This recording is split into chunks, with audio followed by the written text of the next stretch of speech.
Welcome to KDOT's 2021 Local Consult tour around the state. We have had great participation last week, and we anticipate some great feedback again today. Next slide. I really wish we could have met in person for lots and lots of reasons, but it's very important that we gather your feedback now so that we can keep pace with the Eisenhower Legacy Transportation Program. We value your input. You know, IKE is really what it is today because of you and all the efforts that everyone put into shaping IKE. Let's go forward and hear from Governor Kelly, and then we'll get back to sharing some new information with you. Hello, I'm Governor Laura Kelly. Thank you all for taking part in this critical effort to improve transportation in Kansas. 2 years ago, more than 2,000 Kansans participated in local consult discussions in communities large and small. Many of you were part of those discussions. In those meetings, you shared ideas to create more flexible approaches to infrastructure improvements. You challenged KDOT to become a better partner and solve more problems by eliminating harmful internal silos. We heard you loud and clear. Thanks to your time, your thoughtfulness, and collaborative spirit, today we have the Eisenhower Legacy Transportation Program, more commonly known as IKE. I signed this landmark 10-year program into law last year after it passed through the legislature with strong bipartisan support. Through IKE, we more than doubled transportation investments from 2018 to fiscal year 22. That's over $1 billion more for projects, for Kansas highways and bridges, for broadband infrastructure, for aviation, public transit, and for biking and walking paths. These investments are making transportation safer. They're strengthening critical infrastructure, creating jobs, and delivering more economic opportunities for our state. My administration is committed to keeping up this momentum. Earlier this summer, we announced nearly $1 billion worth of highway projects moving to the construction pipeline. As promised, we'll deliver one phase of the remaining T-Works projects to construction by the end of this year. And, true to my word, we are on track to close the aptly named Bank of KDOT by fiscal year 23. We're making sure that transportation dollars are used for transportation projects. Again, thank you for participating in the local consult process. Your input shapes the next 8 years of the IKE program, and we'll make sure we deliver the quality transportation system Kansans need. Take care. All right. Thank you, Lisa. And this slide, I think, really puts it all together for us. Today, once again, we're putting the principles of IKE into practice, working in partnership with all of you, advocates, public officials, business leaders.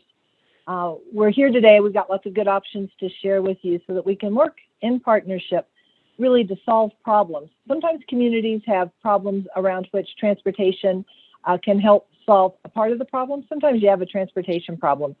But today we will be talking about ways that we can address issues that are emerging in north central Kansas. Next slide, please. More specifically, we're here today to have conversations about how to replenish the IKE rolling program pipeline and to prepare for possible Infrastructure and Investment Jobs Act, which is IIJA, that's being discussed in Congress right now. It's possible, if IIJA is passed, that we'll have additional highway and bridge funds. We don't know exactly how much we may receive, nor do we know exactly what the parameters of the new funds may bring with them.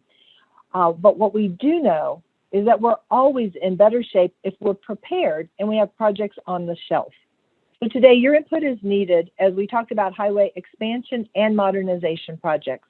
We need to put between $600 and $750 million into the development pipeline. That's a number I want to emphasize that is related statewide, so it's not just for the North Central, but across the state. That's the range in which we want to put new work into the development pipeline. Next slide, please. I think it's important that we pause here for just a moment and really sort of understand the implications of what it means to say this is the first local consult meeting under the IKE program. Previously, we had local consult meetings, but it was to shape a 10-year list of projects. Now we are in a much more dynamic and flexible sort of platform. And I think that's important so that we can take advantage of any opportunities that come our way and any emerging trends. We have better information now on projects that we'll share with you. As I said, we have greater flexibility. And with that greater flexibility comes a responsibility, I believe, for greater transparency. I encourage you to go to ksdotike.org. That's where we have all kinds of information about the new IKE program. We'll be using a similar agenda, similar format as we have with other local consult engagements. We've got some survey results to share with you. We'll then get to the project list, scores of projects with updated information. You'll go into Zoom room breakouts to talk about those projects. That's the heart of the matter, is to hear from you. We'll come back and I'll talk a little bit about KDOT initiatives. And then we'll have a summary of those Zoom room breakouts. Next slide. In preparation for this meeting, we issued a statewide survey, and I'm thrilled to report we had responses from nearly 2,000 Kansans and more than 100 folks from District 2, which is this north central area. Results indicated, next slide, in terms of your priorities, at the top of the list, of course, is safety at 24%. Also, you indicated 19% said that economic development is a top priority. I would highlight that that's so far, this is our third meeting, this is the highest priority score that's been assigned to economic development yet in our conversations. An equally impressive number on preservation, again, some of the highest across the state. I encourage you to think about these priorities as you talk about your projects. Next slide. I was really pleased to see the connection that you all are making between safety and pavement condition. This quote, I think, is really apt. We choose to live in communities with high quality of life and are willing to commute for jobs. So that I think is important as you think also about development. Having well-maintained and safe roads is important to our economy and quality of life. So I don't know who from the second district sent that in, but that is something that we'll be replaying over and over again. I think that is a fantastic way of sort of summarizing how all the component parts of transportation come together to support Kansans. Next slide. Similarly, you see again, we need transportation, we need workers. We have limited housing, limited childcare, but we need transportation. Again, this harkens back to something I said earlier on. Transportation sometimes is a part of solving a problem. So I like that quote too. Although transportation alternatives, the next slide. Although transportation alternatives, including public transportation and walking and bike paths, didn't rate quite as highly as some of the other issues, I think it's important. It's both important from KDOT's perspective, but it's also important in thinking about the health of your region. And a note here about limited public transportation options, and public transportation needs to expand. We need more flexibility in transportation choices. If we'd had the opportunity to be together, we would have had a longer conversation about transit and active transportation. Today, we really have to stay focused on the project list, but I want to absolutely underscore how valuable KDOT knows transit is. Next slide.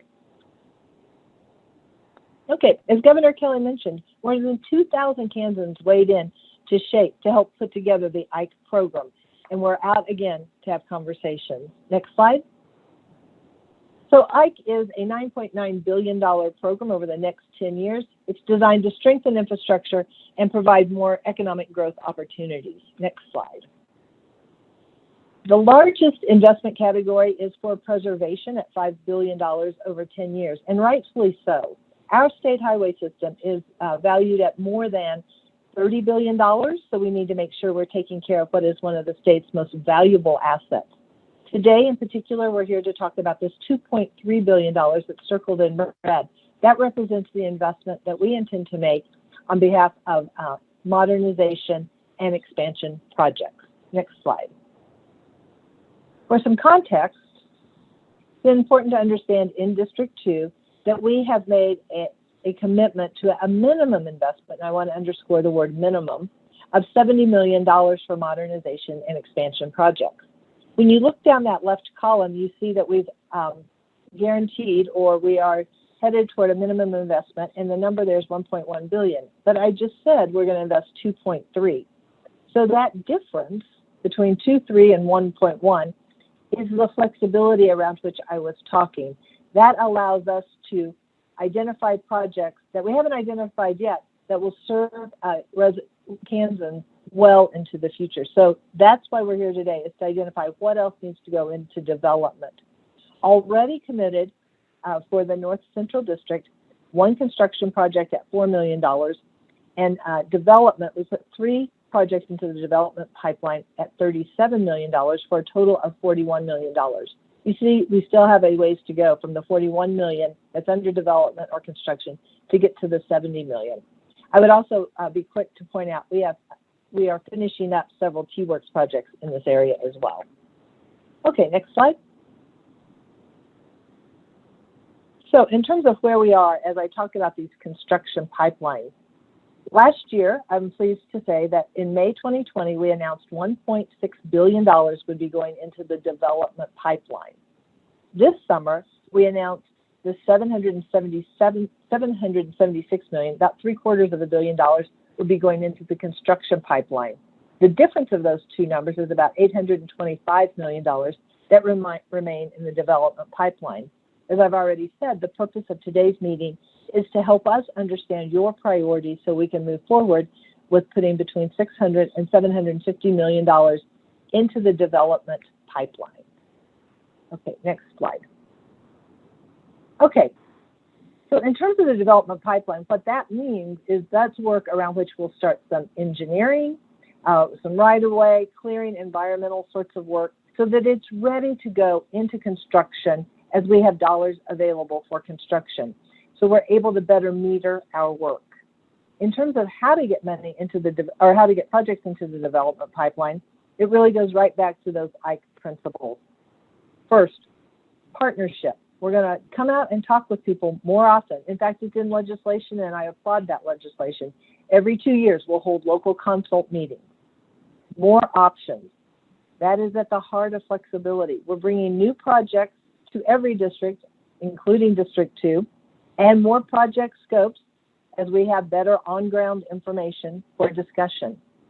We'll use updated data and better information to work in partnership with you to solve transportation problems. Okay, next slide, please. Okay, so it wouldn't be a KDOT meeting if we didn't have lots and lots of information to share with you. As you see on your screen, we have already provided advanced information, but the 2 sheets that you see that are outlined there in red, those are the project sheets that we'll be working from in your breakout groups. And I want to provide some additional information or orientation to those 2 sheets, which we kept the same form and format from the last time, so hopefully it's a little easier entry into this information. Next slide, please. All right, you'll have 2 sheets. One is about expansion and the other is about modernization. I'm going to review what has remained the same since 2019 and where we've had updates in 2021. All right, let's first talk about what remains the same. Next slide. It's the same scoring process. It has served us well through the years. We have the same project category types. We're using the same factors for evaluation and the overall weight. We're coming to you today with draft engineering and economic development score or economic impact scores for discussion.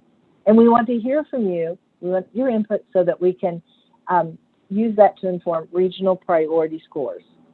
It's important to note, scoring helps us fairly compare projects because we use the same process and the same factors. So we compare projects against each other. So they're all relative. But it can't give us an exact answer, and we don't pretend to say that we can evaluate every project perfectly. That's why our process is built the way it is, and we rely on you to help inform decisions.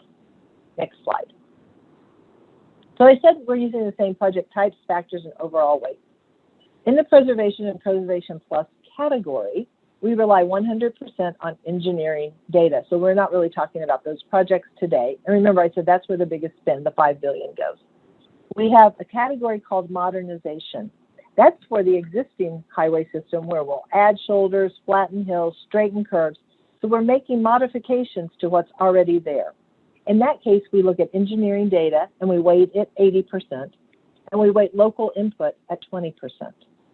Now on the expansion projects, that's where we add lanes, add interchanges, add passing lanes. For good reason we call it expansion, because we're adding something to the system.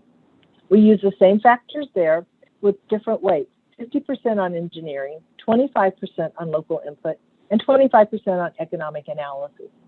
It's important to help you understand that we do not have urban and rural projects compete against each other on economic analysis. That simply wouldn't be fair. Okay, next slide. Okay, on the modernization, where we're making improvements to the existing system, the things we take a look at are things like hills and curves and safety and pavement. And we also look at factors of route continuity and previous investment. You know, it's a system, it's a network, and we can't look at just maybe a 5-mile segment in isolation. It's important to understand what's on either side of that 5 miles. So we also take other factors into account, and we'll be talking a bit more about that in a minute.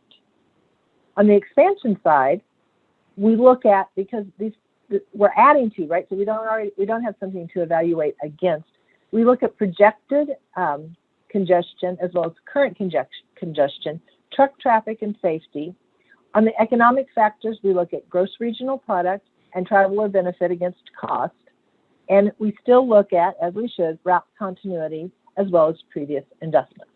Next slide. We've updated some of our methodology to reflect both input that we received in 2019 and because we have better data.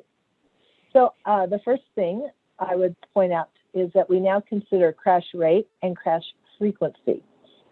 Previously, we just looked at rate. Now we take a look at how often accidents are happening so that we don't have outliers of one major crash that overly influences the rate. And we also take a look at a better balance so that we're considering, also if we've had lots of small accidents, maybe we need to get out there sooner. We have a more sensitive analysis as it relates to truck traffic and congestion. So to explain this one, kind of think of it as like grading on a curve. So as we see system improvements, as we're out adding to the system, as we are addressing capacity, what we were seeing is a lot of projects were sort of scoring like a perfect 10, if you will, and we need something that is more discerning, that's a more granular analysis. So we've adjusted the curve downward, so now it's harder to achieve a perfect score. I hope that makes sense. It's more like raising the curve on the class. We also have updated economic scoring, and I'll talk about that on the next slide. Okay, so in 2009 and 10, as we put T-Works together, that was the first time that KDOT evaluated economic input. And if you put yourself back in 2008 and 9, coming out of the Great Recession, jobs were really a key focus and a key outcome that was needed from every investment. So at that time when we did economic analysis, we really focused on investments that would deliver additional jobs. Now, as we all see, we desperately need more workers, and we need to really value people and creating a place in Kansas where people want to live and work. So in 2019, we looked at gross regional product as we had previously, and we also took into account traveler time savings and divided it by cost and then added in that same factor. Now, as we move into 2021, we want to be very sensitive to cost as we take a look at potential inflation and thinking about making our money last for the remaining 8 years. So now we use impact to gross regional product, and we add it with traveler time savings, and we divide the entire equation by cost. Okay, next slide. All right. So in terms of the data that we're looking at, the updated information, you can see on your screen there, we have the latest data available for traffic, crash data, and pavement condition. We also had time, so if you remember, we passed the bill, the legislature approved the bill in April 2020, 8 weeks later, we were announcing projects. We were moving very quickly to take advantage of all the funding opportunities we have. In that intervening time frame, we were able to send crews out into the field to actually do verification of on-the-ground information. Part of that, we did a passing lane analysis to take a look to see where passing lanes could be placed in the most optimal way. So you'll see some of the scopes that reflect that. We also have better information on and more refined cost estimates. As I've already talked, our scoring methodology has been updated to reflect the impact. I just talked about that. And we have some new projects that have been added to the list. Okay, next slide. All right. So as you look at your at the new project list, it's easiest to understand it this way. We had lists in 2019. As I mentioned, some projects from this district, I think there were 4 of them, have moved from the project list. They have been either moved into construction or to development. So there's no reason to spend time today talking about those projects. We have projects then that were left over from 2019, and we've moved those in for a conversation again today so that we can understand if thoughts about those projects have changed. We've added some new projects. This is the third category. We've added new projects or have refined scopes for you all to consider. And then lastly, we have projects that continue forward, but we didn't score them. In some cases, they had low engineering scores or there hadn't been much public input about those projects. We absolutely want to hear if you want those projects to continue to be evaluated. So I would certainly say 2, 3, and 4 are certainly on the table for discussion. And if you have questions or updates about the projects that have moved into development or construction, we welcome those questions. Okay, so moving on. So the easiest first. Projects that have moved into construction or development, there are 4 of those, and you can see it's US 50 and Marion County, passing lane extensions. And then we've put projects into the development pipeline. So it's the I-70 interchange, reconstruction of K4 in Saline County, and K177. Those projects, appropriately, now you did a great job here, are identified by the orange banner. Next slide. And we have 17 projects that are previous or new projects. So we have 15 are new projects, and I think this is a great demonstration of our dynamic process. We took a hard look at projects that we thought might provide value to this region for discussion, and we absolutely want to hear your thoughts about those. We also have expansion projects that we are bringing forward from the last time. Okay, so sorry, I'm in travel. Just one sec, sorry. Okay, on to the next, let's see. On to the next slide, thank you. Okay, so then projects from 2019 that were not scored. As you can see, part of this dynamic process is making sure we're bringing the most valued projects forward for discussion. And when I say valued, I mean highly rated or scored. Some projects we didn't score this year. So for example, you can say US 50 in Chase County is a good example, where KDOT restudied this segment, and there are already 3 passing lane sections on the corridor, and there really isn't room to insert another passing lane. K4 in Saline County, we're addressing K4 to the west with an Ike pipeline project. So we absolutely are interested in your discussion if you want to continue to talk about these projects, but we're trying to bring the most valid projects forward for your consideration.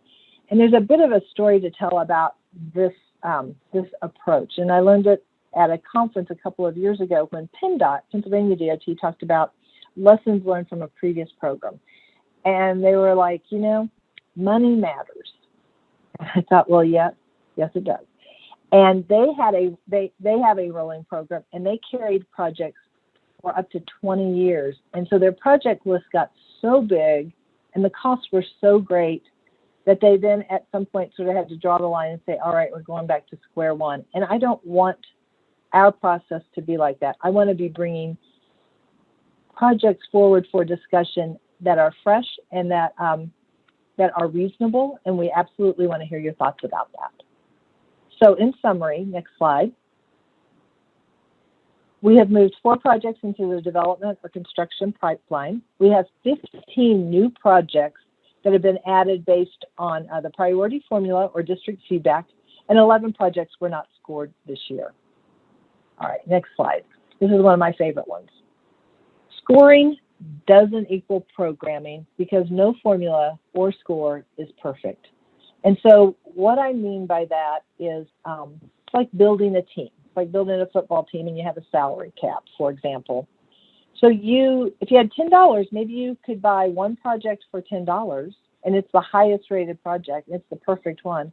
Or maybe the better buy is to buy 3 projects rated, scored 2, 3, and 4 because they each cost about $3.3. So just because a project scores the best doesn't necessarily mean that it goes to the top of the list because of cost and also because of geographic balance, making sure that that we're considering all geographies of the state. Okay, next slide. Okay, so this is a tee up as we get ready to go into our Zoom rooms. It's important that we understand your priorities. It's important for a couple of reasons. First, we have half or less to put into the development pipeline. I said we put $1.6 billion in back in May last year. Now we're going to put $600 to $750 million into the development pipeline. Also, we want to hear your thoughts as we can talk about, are there different ways to phase a project, scope a project, reconfigure a project. So we really want to hear your thoughts about the kinds of problems you're trying to solve so that we can maybe be flexible in the way that we think about delivering projects. So we want to understand what's new or changed in your region. Think about survey results. We think about the new projects we're bringing to you and if there are any scopes that you think ought to be changed. And from that, we really want to hear what are your project priorities for the development pipeline? What are your highest priorities and what are some of your median priorities? Next slide. All right, so if fingers crossed on the technology piece, you'll be automatically transferred into a breakout group. If that doesn't work, please send us a message to the chat feature and we'll get right to you. We're going to allow about 30 minutes, which means we'll come back. We'll have 30 minutes plus a 5-minute break, so that would be 2:35, about 2:40. I also want to give a shout out. We've got about 100 folks on the call right now. The 2 meetings we were in last week, people stayed on the whole time. I encourage you to stay on. There's great value in sharing what we hear from each of the groups. So with that, I'm going to quit talking and hand it over to Lisa Kay to get everyone into their groups. And again, I want to say 2 things. Thank you for calling in, and thank you for your patience as we've really had some technology struggles today. Thank you, Madam Secretary. So as she was mentioning, we have the rooms all set up. So I'm going to go ahead and open them now, and you should be moved automatically. You'll have a note taker and a facilitator in there to have the discussion and capture it. And then we'll come back, as the Secretary mentioned, at 2:40 to do a report out. So enjoy.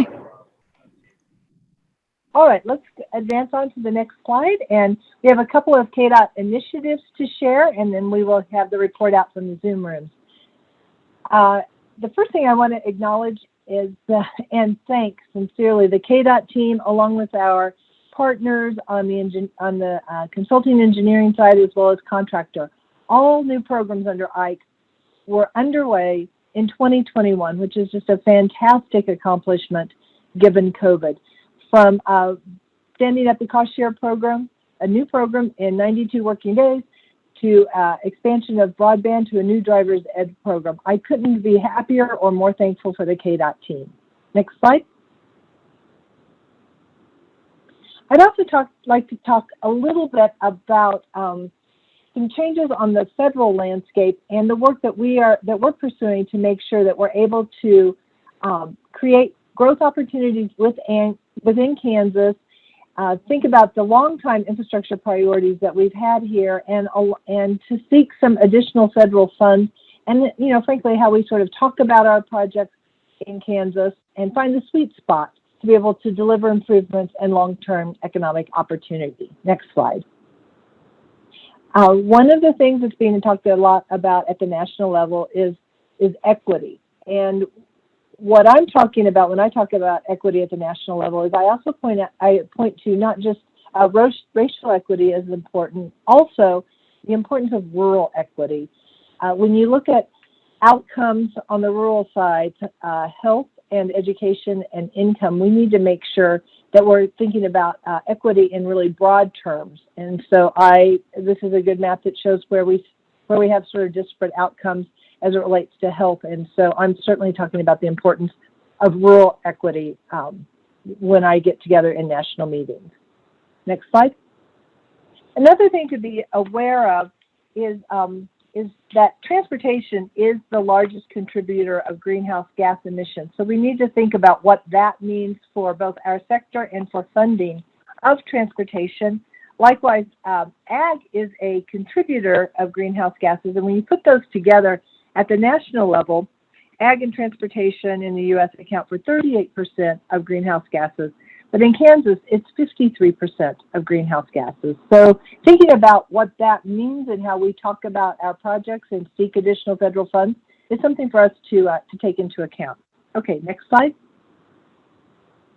So to that end, we have launched a pilot program in cooperation and coordination with the Kansas Department of Ag. I'm really pleased with this pilot program called HOME, Heartland Opportunities, Markets, and Environment.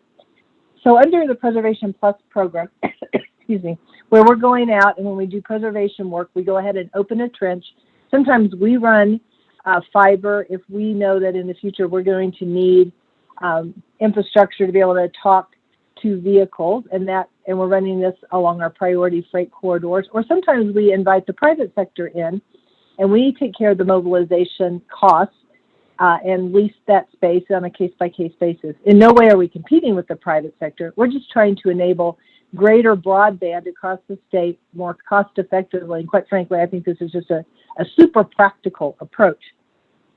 In this pilot program, and one of these is occurring on 89 near Concordia, is to try to open access to carbon trading markets. So farmers who are interested in taking a look at this pilot program, we welcome them to better understand opportunities to connect with broadband.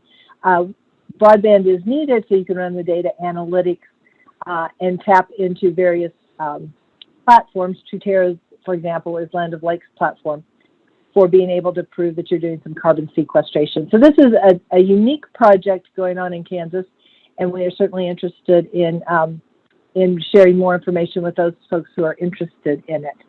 It's also very helpful to soil health as well as to water conservation. Okay, next slide. Another thing that's being talked about a lot at the national level are electric vehicles, and private industry has already provided their response. You might remember during the Super Bowl when we heard that GM is bringing more trucks, and Ford is too. So passenger trucks that will be EV enabled, and it's just really, it's taking off, and certainly we're seeing more and more incentives at the national level related to EV charging. And that brings both, quite frankly, that brings some opportunities to Kansas, and it also brings some challenges. Next slide. One of the challenges is that, we're funded with gas tax. That's how we have, in the nation and in Kansas, traditionally funded a lot of transportation. And so as you use electricity instead of fuel, gasoline, it's going to impact our revenues. Next slide.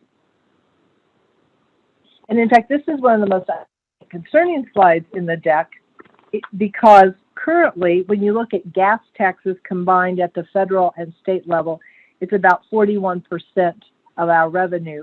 You don't have to look too far out into the future, 2045, and it only makes up 25% of our revenue, but 60% is based on state sales tax. And quite frankly, that is a level that I think will not be sustainable. So we need to take a look at how are we going to fund transportation in the long run, both at the national and state level. Next slide. So one possible approach that's been discussed for several years on the East and West Coast is to go to a road usage charge. Essentially, you're paying for the amount of road you use instead of the kind of fuel that you're using. However, there really hasn't been much discussion of that, within the interior, within the heartland. Next slide. So I am glad to announce that KDOT received a USDOT grant to fund a study, and I want to be really clear: it's a study. It's not an actual road usage charge program, but it's important for us. It's important for Kansas to have a voice at the national table. Policies will be developed and enacted, and we are way better off if we can bring a voice to the table. So we will be using this grant funding to do a research project. We particularly, the way we pitched it to be successful with the grant was to say we would particularly have conversations and recruit rural communities, ag industry, and commercial vehicles to volunteer. So this is all a voluntary program. Nobody has to do it. We're not tracking anybody, but we are looking for volunteers to join in. And we've had great response from lots of chambers of commerce across Kansas who've said that their members are interested in participating. Okay, so next slide. So the way it works is first we're doing outreach. We'll be doing a statewide survey. We'll be doing focus groups and workshops just to talk to people about what your thoughts are and your concerns are. Then we will design a research project, and you'll be able to choose if you've opted in, if you want to, and it could be old-fashioned paper and pen, it could be an app on your phone, it could be a dongle within your car to better understand how you're driving and then how that driving pattern would relate to a charge, a cost instead of a gas tax. And then we'll test that pilot. So those are the 3 steps, and what you see there is we'll conclude by March 2024. So we're going to take it at pace. We're not going to hurry through it. But anyone, go on to the next slide, please, who's interested in participating, in joining the conversation, please reach out to Joel Skelly. You see his contact info there. We're excited to bring this conversation to Kansas. Again, it's totally voluntary. Nobody needs to worry about, we're not rushing into it, but we are way better off to have had the conversation than not. Okay, next slide. And to that end, I am pleased, we just announced at the end of last week, KDOT is now responsible for the $2 million that has been made available to Kansas out of the Volkswagen settlement money. And we will be expanding the charging network in Kansas. I want to be clear, KDOT's not interested in owning the infrastructure. That's not an appropriate role for us. But we're here to facilitate the development of more charging stations. If IIJA passes, there will be additional funds for charging stations. So stay tuned. The request for information is out now, and we're seeking partnerships. Okay, next slide. All right, and last I want to talk a little bit about Home Field Advantage coming on October 15th. Invitations will be coming out shortly. Sponsored by KDOT and the Kansas Department of Ag, along with the 10 Midwest states. This is a unique opportunity. We're pulling together a first conversation in October to talk about transportation, ag, and technology, both in the public and private sector, focused in 2 particular areas. First, to drive down the cost of transporting, and then second, to expand economic opportunities, diversify crops, and improve soil health.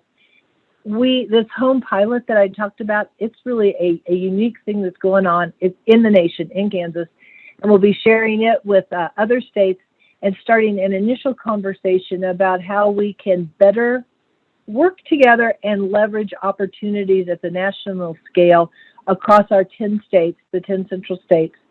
That will probably lead, I think, to a more of a workshop approach in February or March so that we can put grant applications together. I really encourage you to participate. It will have to, unfortunately, be virtual. I hope by February we'll all be able to be in person. We've got a website up now that you can tap into, but we will be issuing invitations to everyone that's on this call. Next slide. And I think we're ready probably to go to the Zoom room conversation.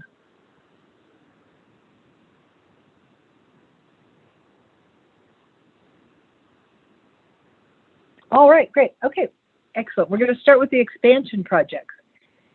This is our time to hear from each of the groups, or to the extent we had conversation. You can see the stars there indicated top priorities. The arrows indicated the moderate priorities. Let's just have a good conversation with the one that has the most stars currently. What was the conversation around I-70, the Taylor Road interchange? And let's start with Matt Messina. Yeah, we got some good conversation about this. There is a lot of interest going in that's changed in recent years related to economic opportunities as well as relieved access to the nearby diverging diamond interchange and providing alternative safe routes to get access to the new Junction City High School. Those are the things that we heard in Group 4. Okay. How about Michelle Needham? What about your group? So this is Joel Skelly, Hi. who filled in for Michelle. Michelle, go ahead. Well, I had another group, and they had some really great insights for this. They advocated for economic development and expansion, job creation, and then there was a lot of talk about how the new high school is right there, and this would provide access to that. Thanks. Okay, thank you. Other conversation around around this Taylor Road interchange.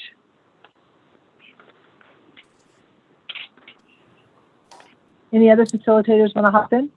Hi, Secretary. This is Jenny Kramer, and we had discussion about this and the importance of Taylor Road, that interchange that has been discussed for about 15 to 20 years, and it'll be important to accommodate the business industrial growth and address other economic needs, and important that, especially since economics was identified as a priority in the survey, help validate that. Okay, good. I appreciate the reference back to the survey results. One thing that I would highlight on this, remember how I talked at the beginning about sort of those other factors that are taken into, yep, and I see Sarah Peters to everyone. Exactly. The other factors that we take into consideration, this is the physical condition of this bridge is deteriorating super fast. Want to underscore it is safe. We don't keep bridges open that aren't safe, but it is something to take into consideration, the life cycle cost of a bridge and how much you have to invest in terms of maintenance. And at some point you reach, and Centennial Bridge in the Northeast is a good example, Polk Quincy is another good example, is that it's not just a matter of would you like to have something different or improved. If you need to be out there to make repairs frequently, then sometimes you have to think about if it's time to just go ahead, even if it doesn't score as high. You have to take the life cycle costs into analysis too. Okay, any other conversation related to Taylor Road?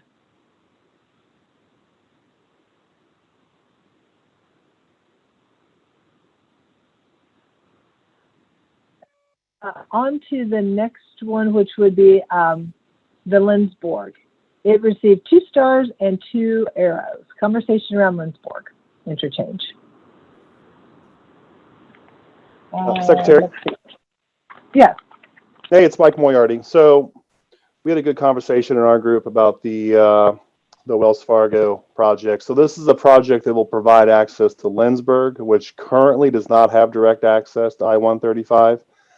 The interchange itself is aligned with their growth patterns. It's listed as a priority in their comprehensive plan. Plus, this exit is it's a tier 2 project of the South Central Transportation Coalition as well.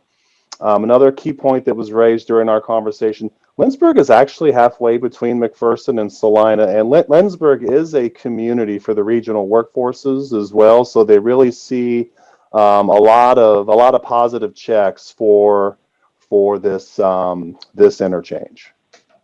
Great. Thank you, Mike. And I appreciate the conversation around the planning piece as well. Chris Herrick, I understand? So I was sort of bouncing in and out of rooms, and Chris, I know your group had a conversation about this project as well. Yeah, so one of the things that we talked about was similar to what Mike just talked about, in that it opens up a lot of land for development. We had a person talk about the Southwest Coalition and talking about it being a tier 2 project, the same thing. One other thing, in addition to what Mike said, was a person mentioned that employees coming out of Wichita are working and coming to that area, so this will provide easier access to employment. And that was the conversation we had. Okay, thanks. Thank you. All right. Other facilitators related to the Lindsborg interchange? Yeah, Secretary, this is Matt Messina again. We had a comment in our group that there was a mention that both the local sheriff department and KHP have made comments about that interchange being one of the biggest crash areas for their dispatching. Okay. Matt, please make sure to take note of that and make sure that we are that we take a look at that. Okay. Absolutely. Okay. All right. Anything? If not, we'll move on to the passing lane project. And I do note at the passing lane project, it's 35 miles, so that's a considerable length. So conversation around the passing lane project, because it got 3 stars.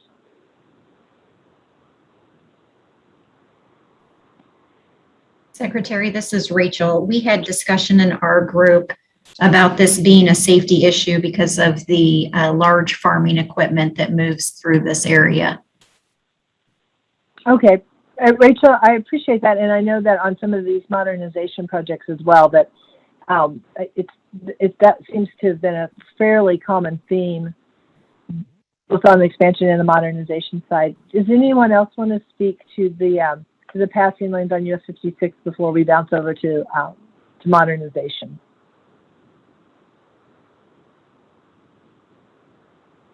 Because it was rated pretty highly. Okay. If not, let's go on. And I know that we had considerable, you can see, there's just a lot of conversation going on around these projects. I am curious in 2 regards, because every single project here is a new project. So I am interested in 2 things. One, hearing about why some projects rose to the top, but also, was there any conversation in the groups about glad to see new projects, would like to see some of the projects that weren't scored come back? So I'd like to hear some conversation around both of those. And let's start first with the interchange reconstruction as an expensive project, recognizing that it does fall in the modernization category, and it appears to be the top-rated project. So someone want to kick us off on 257? And Secretary, this is Michelle Needham. Sure. We had advocates, Michelle Swanson from the Salina Airport felt that this one was a high priority, that it helped build their airport economic development, and this was important for that. Gotcha. Thank you. And we do know the airport there is just going gangbusters. So glad to have that feedback. Rachel, I think I was in your group for a moment when they talked about this project. Yes, the safety was an issue on this, as well as freight movement, because there were some windmill haulers who, I guess, take out some signs when they use this just due to the geometric design of that clover leaf. And so really it was safety and freight movement were the 2 big reasons that we rated this project highly. Okay, thank you, Rachel. So I'd like to call on Mike Moriarty, who usually serves as our MC and does a delightful job, and we enjoy his commentary, and we haven't had a chance for that this time. So, Mike, you want to pop on and talk to us a bit about if your group talked about 257, and then launch into some other projects that were discussed in your group.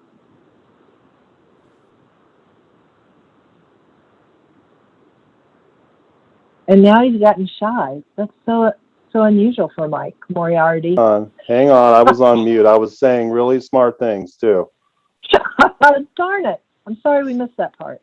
Yeah. No, I was just saying, in addition to my comments on the Wells Fargo project, we didn't have a lot of conversation about 257, I-135 at I-70. It came up for just a moment or 2. There didn't seem to be any burning issues, but there is recognition that there are some condition issues. There could be some safety and geometry issues that need to be addressed too. We spent a fair amount of time, though, talking about 262 and 264, these are the projects on K18 and also the segment that carries K15 and K18. In particular, it seems to be a bit of a commuter route. Regional employers, it's not uncommon for half of their workforce to leave outside of the area, particularly to the west. So it is well traveled. It is narrow. There are some safety concerns with that narrow cross section.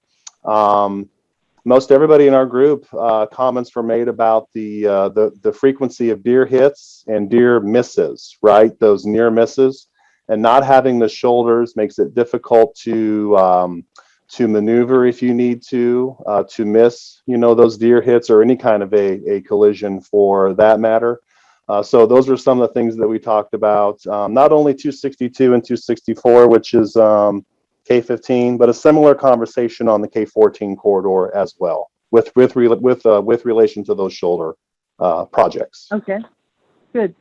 Thank you. It looks to me, as I look down that list, then that 260 and 262 both were rated really highly in terms of those shoulder issues. Anyone want to speak to 260 or 262?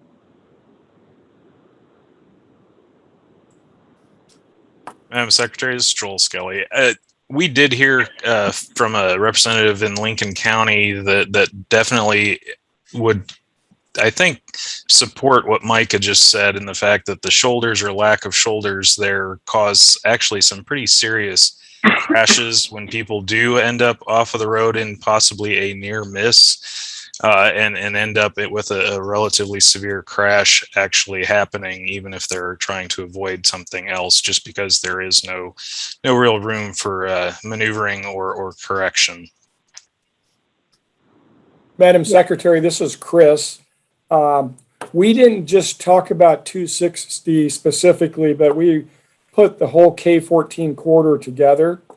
And what was said about, projects 258, 259, and 260, they talked about safety in that the roads were narrow.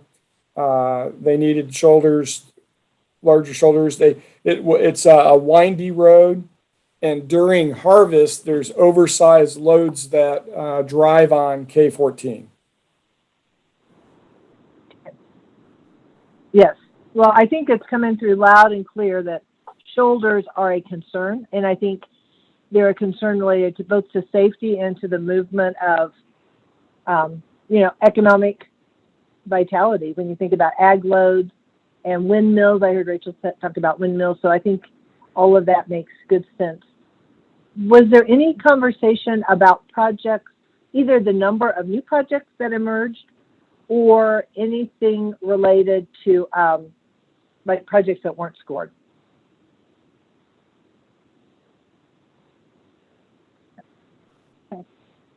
Secretary, this is Corey Davis. Yes. We did tie into some projects, the new projects, and one comment was made on K4, how a project we previously selected for the development and construction pipeline aligns with the new projects that we've presented here today. So that is one point that came up. Okay, thanks, Corey. Yeah, I am pleased with the list of going back and taking a look, and that's really what Ike is designed to do, is to make sure that we're capturing emerging opportunities and that we're getting out and taking a look at what's on the ground and where we can make improvements that will have the biggest impact, and in consideration also with the financial aspects. So I am going to see if there are any other comments from facilitators. I feel like I know, because I was in several groups, they were rich and good conversations. I also know that it's hard to do over Zoom. I mean, I'm struggling today because I can't get my camera to work. So I appreciate everybody's patience. Thank you so much. Okay, we want to go on maybe to wrap it up, Lisa?